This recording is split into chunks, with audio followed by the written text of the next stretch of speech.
பலருக்கும் முள்ளங்கி காய் பிடிக்காது. இவர்கள் முள்ளங்கி நீர்க்காய் சாப்பிட்டால் சளி பிடிக்கும் என்று கூறி அதை சமையலில் இருந்து விலக்கி வைக்கின்றனர். ஆனால் முள்ளங்கியில் உள்ள சத்துக்கள், அதன் மருத்துவ குணங்கள் தெரிந்தால் இப்படி விலக்கி வைக்க மாட்டார்கள். முள்ளங்கி சாப்பிடுவதால் உடலுக்கு என்னென்ன நன்மைகள் கிடைக்கும் என்பதை தெரிந்து கொள்வோம். 100 கிராம் முள்ளங்கியில் 17 கலோரி, 2 கிராம் நார்ச்சத்து, 15 milligram vitamin C, 35 milligram calcium, 22 milligram phosphorus ஆகியவை உள்ளன.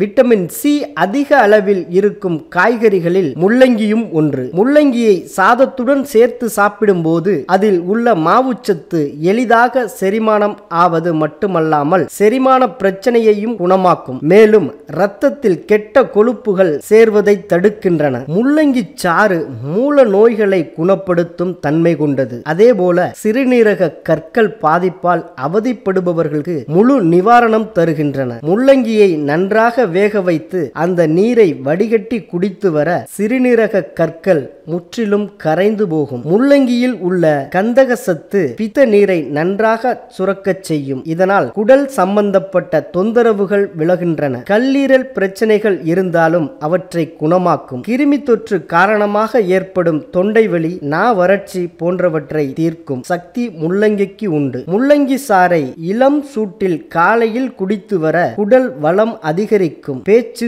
தெளிவாகும். தேவையில்லை என்று ஒதுக்கி வைக்கப்படும் முள்ளங்கி கீரையிலும் ஏராளமான சத்துக்கள் உள்ளன. இதில் தாது உப்புக்கள் மட்டுமல்லாமல் விட்டமின் ஏ, பி, சி உள்ளது. மலச்சிக்கலை சரி செய்யும் ஆற்றலும் கண் பார்வையை தெளிவாக்கும் தன்மையும் முள்ளங்கி கீரையில் உண்டு. தொடர்ச்சியாக முள்ளங்கி கீரையை சாப்பிட்டு வர சிறுநீரக கற்கள் கரைந்துவிடும். மேலும் சிறுநீர்ப்பை வீக்கம், சிறுநீர் குழாய் கிருமி தொற்றுகள் போன்றவை குணமாகும். தோல் வியாதிகளையும் குணமாக்குகின்றன முள்ளங்கி.